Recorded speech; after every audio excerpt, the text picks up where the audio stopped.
ẹ̀yin tèmi àṣírí ńlá lélẹ̀ o àṣírí ńlá lélẹ̀ o lọ fàgbọ́n mi ìdẹ̀rù pé mo gbọ́ rí lẹ́niwẹ̀ mi gbọ́ rí bí kankan rí mo wá rí pé ó máa ṣe mí láǹfààní ó máa ṣe ẹ̀yin náà láǹfààní ló yẹ kí n mú wá ọ̀rọ̀ yẹn lọ fà ó lágbára kí láwọn kan ta ní láti ṣe láti dé ibi tá à ń lọ a ní láti ṣe àwọn kọ̀ọ̀kan ẹ jẹ́ ká wo àwọn Àyìnlá Mẹ́ta yìí àti pé ṣé Àyìnlá Mẹ́ta ló wà ní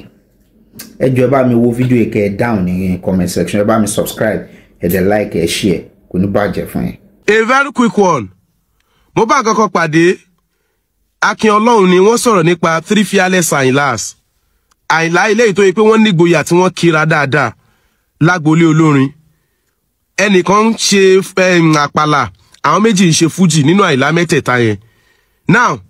àwọn mẹ́tẹ̀ẹ̀ta tó sọ̀rọ̀ nípa ẹ̀. Tá bá ní ká sọ̀rọ̀ nípa pé kéèyàn wà fearless.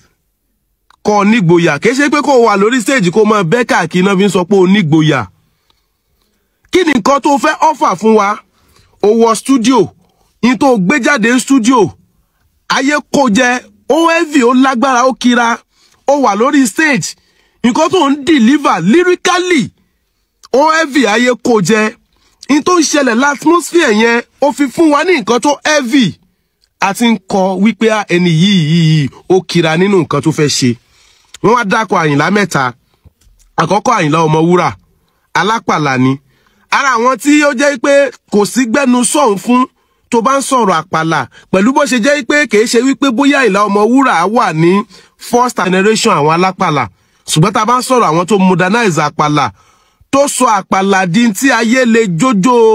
kéèyàn ó sáré jó sí tí èṣe jẹ̀lẹ́ńkẹ́ tí wọ́n ń jó tẹ́lẹ̀tẹ́lẹ̀ á mọ Àyìnlá Ọmọwúrà ara àwọn tí ó modernize àpàlà ń la Àyìnlá Ọmọwúrà wà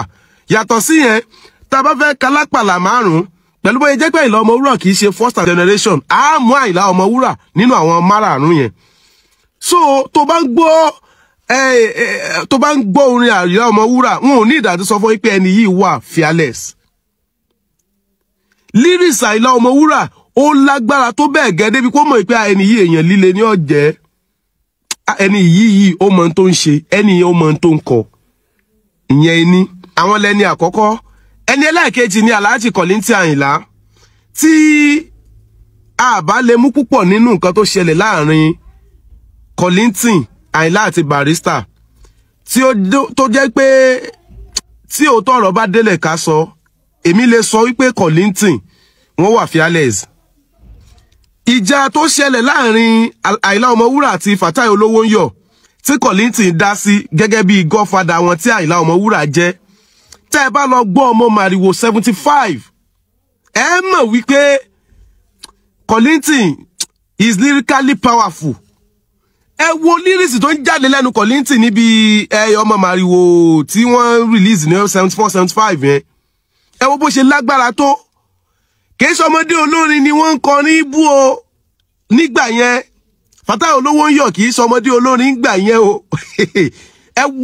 ẹ wo lyrics ẹ wo tó jáde lẹ́nu Kollington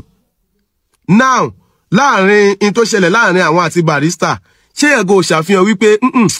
Kollington ní weight tá bá ń sọ̀rọ̀ nípa ká fi lyrics wọn tó wá wọ studio tán ṣorin jáde àwọn èèyàn ò nífẹ̀ẹ́ tó máa wà lórí stage wọ́n dúró ńbẹ̀ náà ni now tó bá jẹ́ Gen Z tó bá lè mọ púpọ̀ nínú Àyìnlá tó mọ púpọ̀ nínú Kollington ó yẹ kó lè mọ púpọ̀ nínú Àyìnlá Akóredé King Dr. Saheed Òṣùpá Akóredé Mandator ó yẹ kó lè mọ̀ nípa Òṣùpá tó bá wá mọ̀ nípa ẹ̀ lọ́rẹ̀ béèrè ìtàn Olúfimọ Arábàmbí saga ọba orin tó jẹ́ pé tá bá ń sọ̀rọ̀ ọba orin tó wà controversial jù lágboolé fújì á mú ìjọba Òṣùpá ó ti ráwọn stage performance Òṣùpá lóríṣiríṣi ó ti pàdé studio album Òṣùpá káàkiri tí kìí ṣe ọ̀kan tí kìí ṣe méjì tí wọ́n gangan dẹ̀ lè sọ wípé tí a bá exaggerate tá bá ti mú Alhaji Sikiru Ayinde Barrister Òṣùpá ọba orin no tí a bá mọ́ṣùpá tí Òṣùpá ń jẹ́ Àyìnlá tá a mú sí ara àwọn Àyìnlá mẹ́tẹ̀ẹ̀ta yẹn Àyìnlá wo la bá mú ẹ dákun ẹ mọ̀ bọ́n comment section Àyìnlá wo la bá mú so Akin Ọlọ́run ni really ṣiṣẹ́ mo dẹ̀ kí n pẹ́ kú iṣẹ́ Àyìnlá mẹ́ta tó jẹ́ pé wọ́n wà fearless lágbolé olórin, Àyìnlá Ọmọwúrà, Àyìnlá Kollington, Àyìnlá Akórèdé, ìyẹn Saheed Òṣùpá, àwọn mẹ́tẹ̀ẹ̀ta. Tẹ́ bá rárá Àyìnlá mi tẹ̀rùn pé ó wà fearless tí àti ìdákọ̀ máwọn Àyìnlá mẹ́tẹ̀ẹ̀ta, ẹ fi sí comment section, ẹ já lọ ṣe research lórí ẹ̀. Ẹ ṣeun.